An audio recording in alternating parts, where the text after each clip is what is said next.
Oi galera do YouTube, tudo bem? Sou eu, professora Kate Silva, para mais uma videoaula de Biologia. O tema da nossa aula de hoje é o reino protista. E o que nós vamos abordar nessa videoaula? Primeiro vou fazer uma breve introdução, depois vou falar sobre as principais características desse reino, quem são os seus representantes, quais são os principais filos e qual a importância deles para os seres humanos. Então vamos lá? Vem aprender Biologia comigo! O termo protista, ele deriva do grego e significa primeiro de todos, indicando a ideia de que esses seres foram os primeiros eucariontes a surgir no curso da evolução. Esse reino inclui os seres eucariontes como protozoários e algas, e tem sido alvo de críticas diversas, principalmente pelo fato de não haver uma ancestralidade comum entre os seus principais representantes. Mas, para simplificar o estudo, nós ainda devemos considerar protozoários e algas como pertencentes ao reino protista, que é considerado um reino do domínio eucário. Dentro do reino protista, todos os seus representantes são eucariontes. A maioria é unicelular, mas existem algumas espécies, como algumas algas, por exemplo, que são classificadas como pluricelulares ou multicelulares. A maioria também é heterótrofa, ou seja, não tem a capacidade de sintetizar o seu alimento. Mas algumas espécies, como algumas algas, que eu vou mostrar daqui a pouquinho para vocês, são autótrofas. E eles podem se reproduzir tanto de forma sexuada quanto de forma assexuada. Bem, eu vou começar falando sobre os protozoários. A palavra protozoário, ela também deriva do grego e significa primeiro animal. Isso porque antigamente se achava que esses seres, eles eram pertencentes ao reino animal, que a gente sabe que hoje não é verdade. Esses seres, eles habitam os mais variados tipos de ambientes, tanto aquáticos quanto terrestres. Podem ser de vida livre ou podem viver associados a outros animais, fazendo com eles algumas relações, como de mutualismo, de parasitismo ou de comensalismo. Eles são heterótrofos por ingestão, quando eles absorvem outros seres vivos e digerem as suas moléculas complexas, ou podem ser heterótrofos por absorção, quando eles absorvem substâncias orgânicas simples presentes no ambiente. Em geral, esses seres eles têm respiração aeróbia e eles eliminam suas excretas através do processo de difusão. Eles podem tanto se reproduzir de forma assexuada, por divisão binária, que é a forma mais comum, mas também alguns também podem ter a reprodução do tipo sexuada. E nesse último caso, da reprodução sexuada, eles vão ter a sua variabilidade genética aumentada. Em certas condições desfavoráveis, alguns protozoários eles podem assumir a forma de cisto, onde eles diminuem de volume, perdem água, perdem organelas e ficam envoltos por uma casca resistente. Mas, quando as condições voltam a ser favoráveis para esse ser, ele pode dissolver esse cisto com a ajuda de enzimas e voltar novamente à sua forma ativa. Antigamente, esses seres, os protozoários, eles eram classificados de acordo com a sua estrutura de locomoção, o que já mudou já tem um certo tempinho. Hoje em dia, eles são classificados de outra maneira e não existe ainda um consenso entre os principais autores de quantos filos existem, na verdade, de protistas. Alguns falam de 6, 10 e até 20 filos diferentes. Mas eu vou citar aqui para vocês os principais filos. Tudo bem?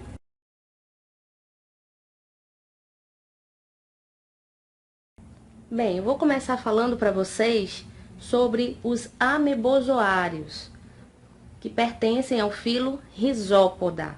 Esses seres, esses protozoários, eles vivem em solos úmidos, água doce e também nos mares.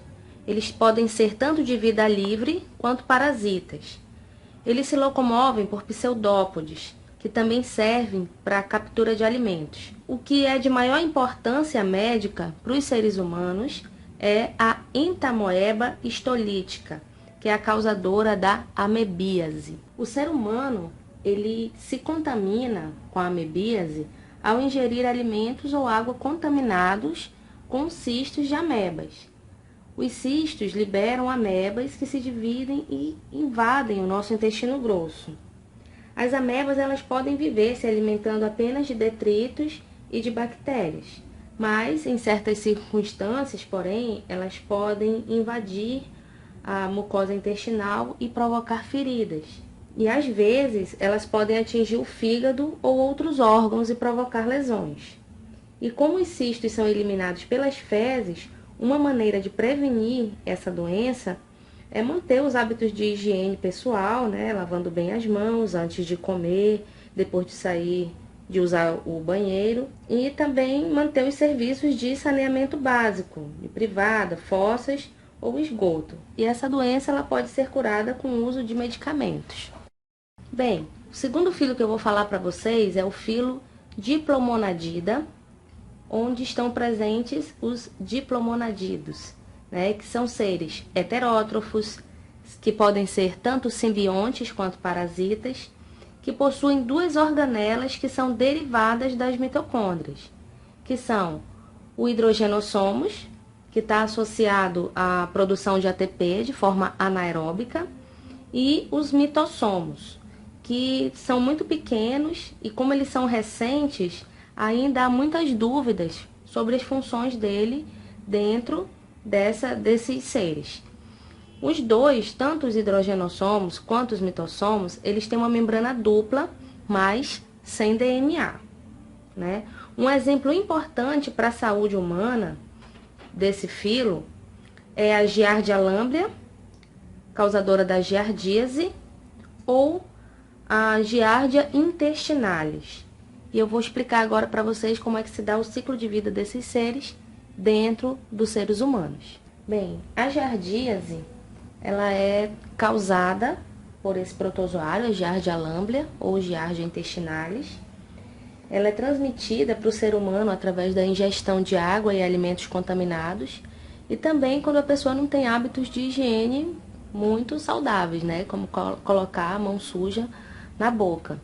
Ela é muito comum também em crianças na faixa etária de 2 a 3 anos, onde eles estão naquela fase oral de colocar muito, tanto a mão quanto outros objetos na boca. E já no corpo humano, esse protozoário ele vai se alojar principalmente no intestino delgado, onde ele vai causar infecções. E aí a pessoa vai ter alguns sintomas, como azia, náuseas, cólicas, diarreia, perda de apetite, irritabilidade.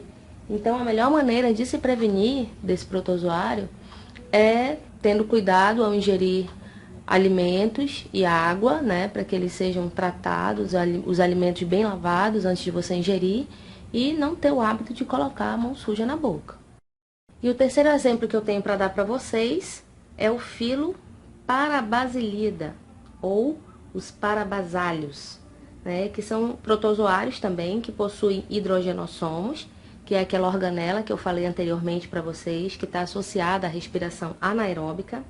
Eles são heterótrofos, alguns têm pseudópodes, outros têm flagelos. E a reprodução deles é assexuada por divisão binária. E um exemplo importante para a saúde humana é o Trichomonas vaginalis. Esse Trichomonas vaginalis, ele provoca na mulher uma inflamação na uretra e na vagina, que elimina um líquido branco ou amarelado. Esse protozoário ele também pode provocar infecções no homem, que em geral não apresenta sintomas, mas pode também transmitir a doença. Como a transmissão é feita por contato sexual, os dois parceiros devem tomar medicamento indicado pelo médico. E como medidas preventivas, deve-se utilizar preservativo, camisinha durante as relações sexuais e ter cuidado no manuseio e utilização de objetos ou sanitários de outras pessoas, visto que esses parasitas eles conseguem sobreviver em ambientes úmidos por até 6 horas. Bem, o quarto filo que eu tenho para apresentar para vocês é o filo Kinetoplastida, ou os cinetoplastídeos, como vocês podem achar aí em outras bibliografias. Esses protozoários, eles possuem flagelos e eles têm uma única e grande mitocôndria, que possui uma dilatação na base do flagelo, onde há uma grande quantidade de DNA. E essa região aí é chamada de cinetoplasto. É o que vai dar nome a esse filo, por ser a principal característica. Eles podem ser de vida livre, habitar água doce, água salgada ou solos úmidos, ou podem ser parasitas, como os dos gêneros Trypanosoma e Leishmania. E eu vou começar falando para vocês desse parasita aí, do Trypanosoma cruzi, que é o agente causador da doença de Chagas.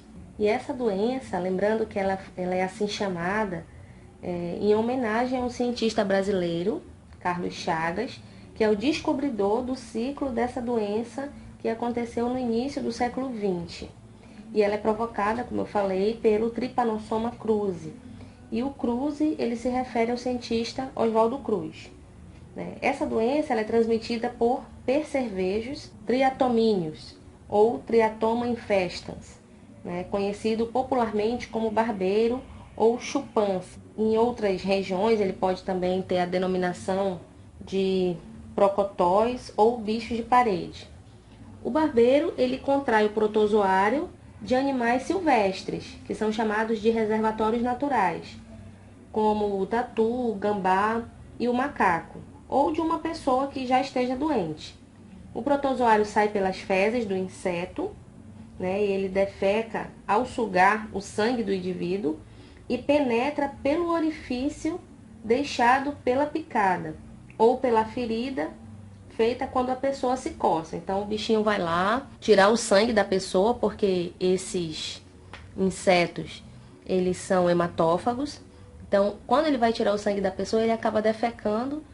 Geralmente isso acontece nas casas de pau a pique, são aquelas casas de barro batido. As pessoas dormem, se cobrem toda, deixam a parte do rosto descoberta. E é nessa região do rosto que ele acaba sugando o sangue e defecando. Por isso que ele recebeu esse nome de barbeiro. E aí, quando a pessoa se coça, as fezes desse inseto acabam entrando, ganhando a circulação, e esse ser passa a se alojar na pele, perde o flagelo e se reproduz por divisão binária. Os indivíduos que são resultantes das divisões se dirigem através do sangue para outros órgãos, como o coração e o fígado, onde eles podem provocar várias lesões. Nem todos os infectados desenvolvem a doença, mas o doente pode morrer por insuficiência cardíaca. O ambiente ideal para a reprodução e abrigo do barbeiro são as frestas dessas casas de pau a pique que eu falei. E o combate ao barbeiro, ele deve ser feito tanto com inseticidas. A pessoa deve evitar essas construções de casas de pau a pique, optando por casas de alvenaria. E também é importante manter a fiscalização dos bancos de sangue para evitar a transmissão por transfusão sanguínea e por transplante de órgãos, porque o protozoário ele pode passar também de uma mulher grávida para o bebê, pela placenta ou pelo leite materno, e ainda por alimentos contaminados com as fezes do barbeiro, que era o que estava acontecendo aqui na nossa região há alguns anos, onde ele estava contaminando os açaizeiros. Então as pessoas iam manusear o açaí, de forma mais rústica, para fazer o suco do açaí, e muitas pessoas estavam sendo contaminadas dessa maneira também. Outro tripanossoma importante para o ser humano é o Trypanosoma brucei, que é o causador da doença do sono, que é transmitida pela picada de uma mosca da espécie Glossina palpalis, que é conhecida popularmente como tsetse. O protozoário presente na mosca invade o sistema nervoso e provoca uma sonolência contínua e um enfraquecimento do corpo que pode acabar levando à morte. A doença ocorre na África e ainda não foram registrados casos no Brasil. Outro protozoário importante desse filo são os do gênero Leishmania, que são responsáveis pela doença conhecida como leishmaniose, que possui várias formas de infecção. e de manifestação. Dentre essas formas, podemos destacar a leishmaniose tegumentar, ou americana, também conhecida como úlcera de Bauru, que é causada pela Leishmania brasiliensis, que é um protozoário transmitido pela picada de mosquitos fêmeas da família dos flebotomíneos e do gênero Lutisomia, conhecidos como mosquito palha ou biriguis, que se infestam ao sugar pessoas contaminadas. O protozoário penetra no indivíduo pela saliva do mosquito. Antes de sugar o sangue, o mosquito injeta a sua saliva para evitar a coagulação do sangue no seu aparelho bucal e reproduz-se intensamente na pele. No fim de alguns dias, podem aparecer uma lesão na pele e mais tarde o parasita se espalha e causa lesões na mucosa da boca, do nariz e da faringe. A profilaxia consiste na luta contra o mosquito e já existe uma vacina desenvolvida por cientistas brasileiros para evitar essa doença. E um meio de defesa contra o seu ataque é o uso de telas, cortinados, dedetização. Outro seria a construção de casas a mais de 10 metros das matas, porque o mosquito ele tem voo curto. Se tratada a tempo, há uma regressão das lesões causadas pelo parasita. Outra forma é a leishmaniose visceral, que é também chamada de calazar, que é uma palavra que significa mortal. Ela é provocada pela espécie Leishmania chagas, transmitida pelas fêmeas de algumas espécies de mosquito do gênero Lutisomia, que se contaminam ao picar um vertebrado. O doente ele pode apresentar febre, anemia e aumento do baço. Se não for tratada, essa doença pode levar à morte. E o nosso quinto filo de hoje é o filo apicomplexa, ou apicomplexos, também conhecidos como esporozoários na antiga classificação. Esses seres eles não têm estrutura de locomoção, eles movem-se por deslizamento e todas as espécies são parasitas. Dois parasitas são extremamente importantes para o homem. São os do gênero Plasmodium, causadores da malária, e do gênero Toxoplasma, causadores da toxoplasmose. E essas duas doenças nós vamos ver agora. Bem, eu vou começar falando para vocês da malária, que é uma doença causada por protozoários do gênero Plasmodium. Pode ser de 4 tipos: o Plasmodium vivax, o Plasmodium malari, o Plasmodium falciparum e o Plasmodium ovale. Eles são inoculados no ser humano pela picada das fêmeas infectadas de mosquito do gênero Anopheles. Quando o mosquito transmissor, que é chamado também de vetor, pica o indivíduo, ele injeta um pouco de saliva que contém substâncias que são anticoagulantes. Caso o mosquito seja infectado, juntamente com a saliva, são injetados esporos infestantes dos plasmódios. Esses esporos alcançam a corrente sanguínea humana e se instalam em vários órgãos, como o fígado e o baço, onde eles podem ficar incubados por vários dias. E após o período de incubação, os esporos retornam à circulação sanguínea, penetram nas hemácias, onde se reproduzem de forma assexuada. As hemácias então se rompem e liberam para o sangue novos plasmódios, que passam a infectar novas hemácias sadias, repetindo todo o processo. O ataque de frio e febre observado nas pessoas doentes de malária coincide com a liberação dos plasmódios infestantes e parece resultar da ação de substâncias tóxicas no sangue liberadas pela ruptura dessas hemácias que foram infectadas. Depois de algumas gerações, certos plasmódios transformam-se em forma sexuada, denominada gametócito, e essas formas poderão ser adquiridas pelo mosquito ao sugar o sangue de uma pessoa doente. No interior do tubo digestório do inseto, esses gametócitos completam o seu desenvolvimento e se transformam em gametas, que originam zigotos. Cada zigoto produz muitos plasmódios, que acabam se instalando nas glândulas salivares do Anopheles e podem ser transmitidos a outras pessoas sadias, recomeçando o ciclo como vocês estão vendo aí. E esse ciclo evolutivo do plasmódio, ele compreende duas etapas, né? Então, vocês viram aí que eu falei da fase assexuada, que vai acontecer no interior das hemácias, e por alojar essa fase assexuada, o ser humano é chamado de hospedeiro intermediário. E a fase sexuada, que ocorre no tubo digestório do mosquito, que é então considerado o hospedeiro definitivo da doença. Vale lembrar também que a malária, ela é conhecida em outras regiões do nosso país com outros nomes, como maleita, impaludismo ou febre palustre. E outro gênero importante ainda desse filo apicomplexa é o gênero Toxoplasma, causador da doença conhecida como toxoplasmose.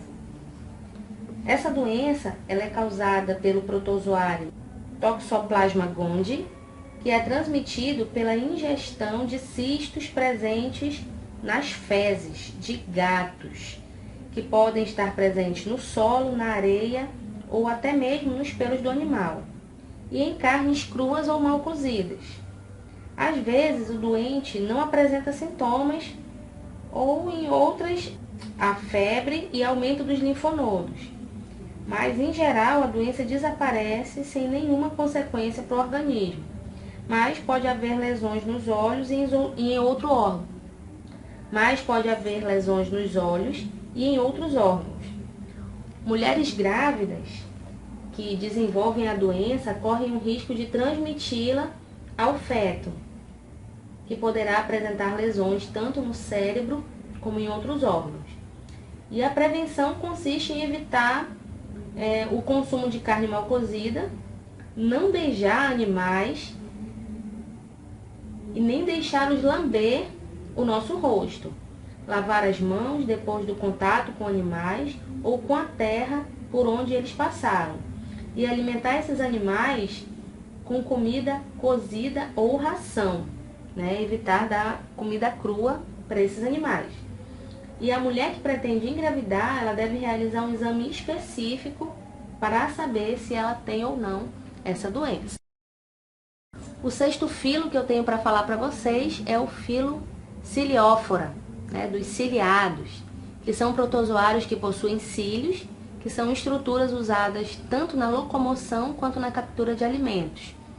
Esses ciliados, eles estão presentes na água doce, no mar e também em solos úmidos. Eles representam a maior diversidade de espécie entre os protozoários, podendo ter espécies predadoras, alguns são fitófagos, outros são parasitas e outros são filtradores. O paramécio é o protozoário de vida livre mais comum em lagoas, tanques e poças de água doce. E os representantes desse filo, eles têm uma organela muito importante, que são os vacúolos pulsáteis. Esses vacúolos, chamados de vacúolos pulsáteis ou contráteis, eles funcionam da seguinte maneira: eles recolhem dentro da célula a água que entrou em excesso. E quando eles estão cheios, eles descarregam essa água para fora da célula através de pequenos orifícios. Ou seja, eles funcionam como se fosse uma bomba que fica colocando para fora da célula o excesso de água que entrou por osmose, né? Já que eles estão ali no meio hipotônico de água doce, e toda célula no meio hipotônico ela tende a ganhar água. Então, uma estratégia de sobrevivência desse protozoário é ter essa organela que vai eliminar o excesso de água que entra, evitando que esse ser, né, morra pelo excesso de água, né, ocorra uma lise celular. E o sétimo filo que eu vou apresentar para vocês é o filo Grânulo reticulosa, ou foraminíferos. Esses seres, esses protozoários, eles formam pseudópodes finos e ramificados. São seres marinhos que vivem no sedimento, mas existem também espécies que ficam em suspensão.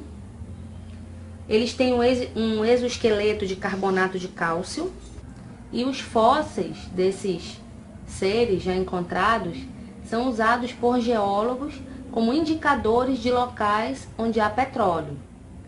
E a deposição da carapaça dos foraminíferos no fundo dos mares ao longo de milhares de anos deu origem a rochas sedimentares de coloração esbranquiçada que formam, por exemplo, as falésias de Dover, que ficam na Inglaterra.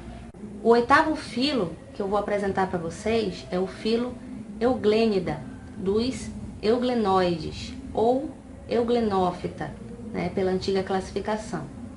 Dentro desses seres, eu vou ter os organismos classificados como heterótrofos, que podem ser parasitas ou predadores, podem ser dulcícolas marinhos ou viver em estuários, em solos úmidos.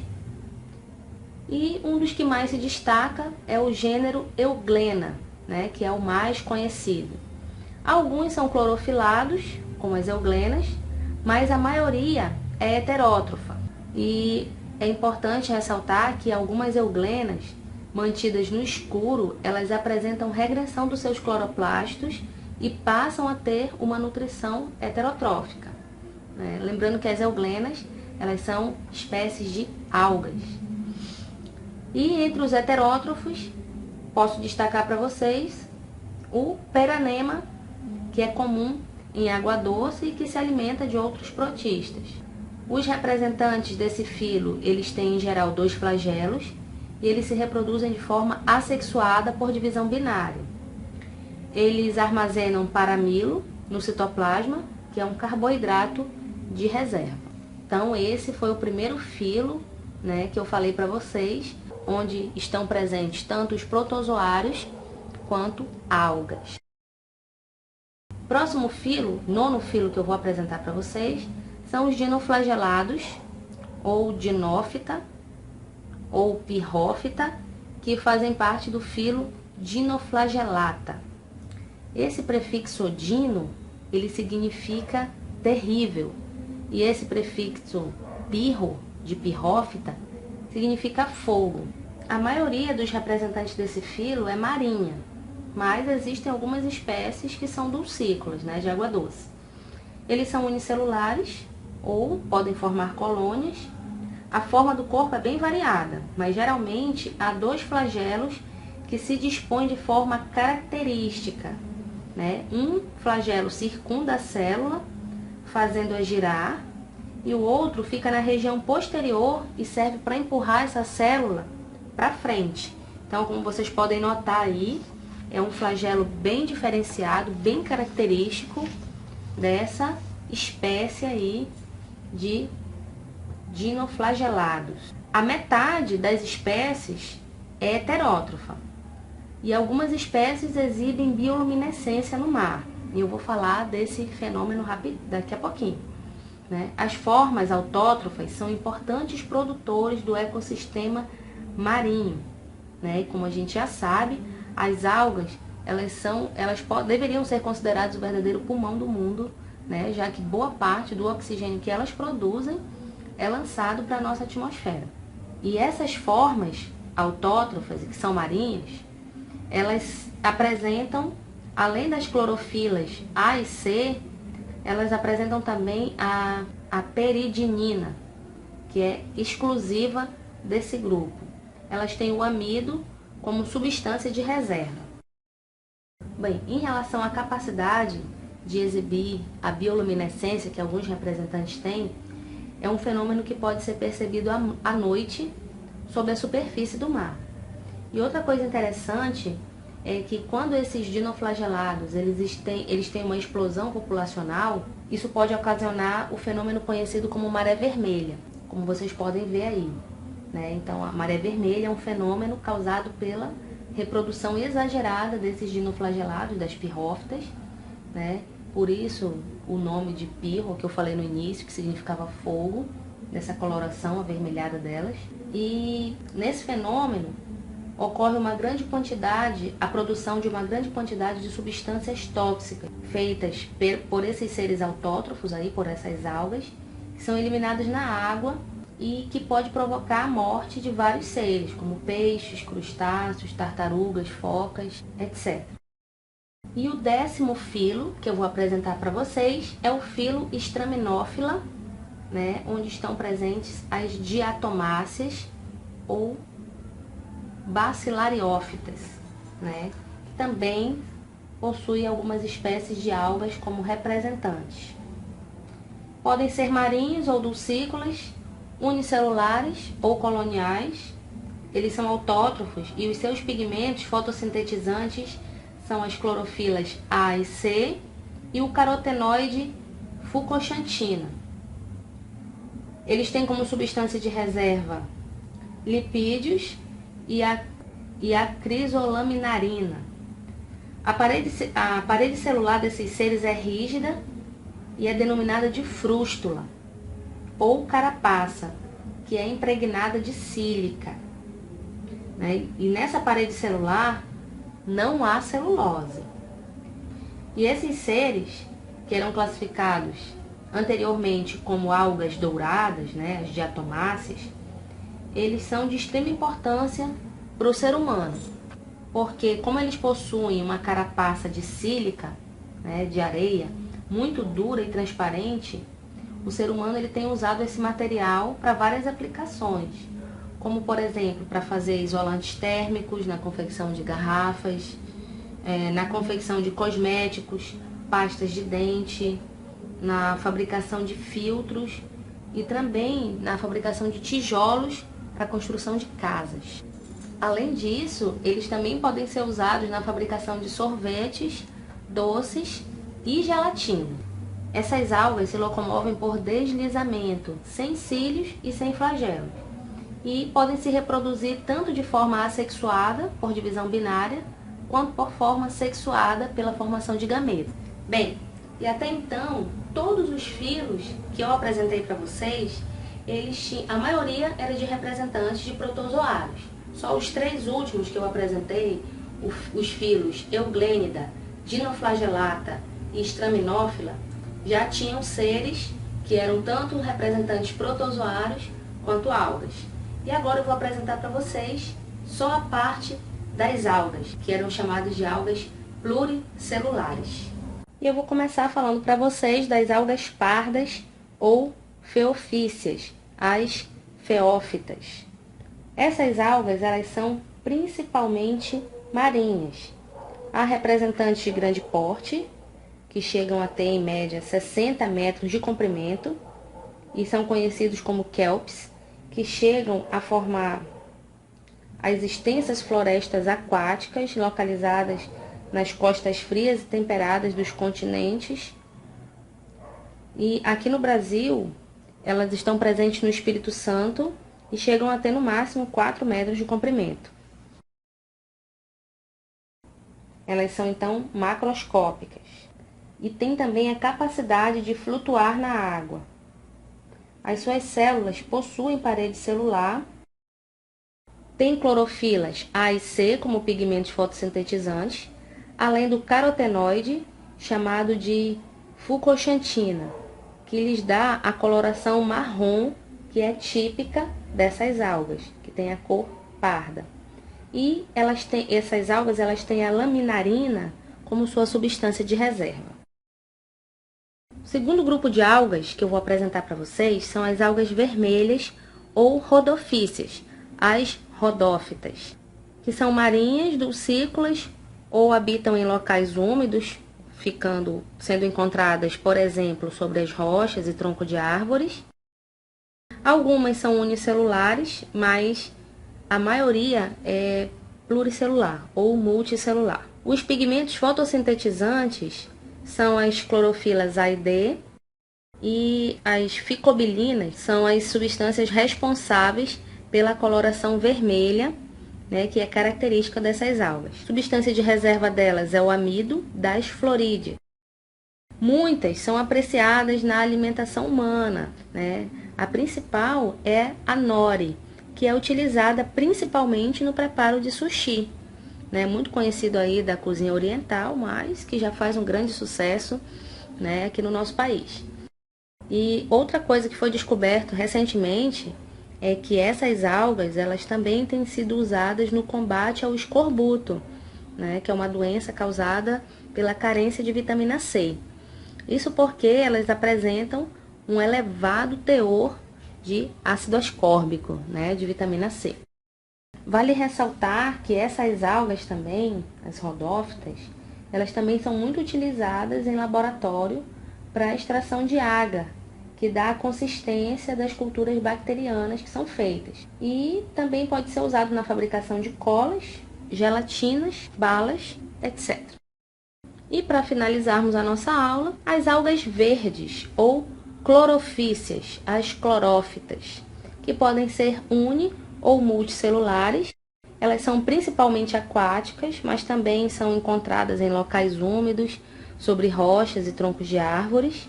Certas algas verdes unicelulares, como as dos gêneros Chlorella, podem se associar com animais como quinidários e moluscos, formando as chamadas zoochlorellas. E no Brasil, a alga verde mais comum é a uva, nós encontramos com muita facilidade na parte litorânea.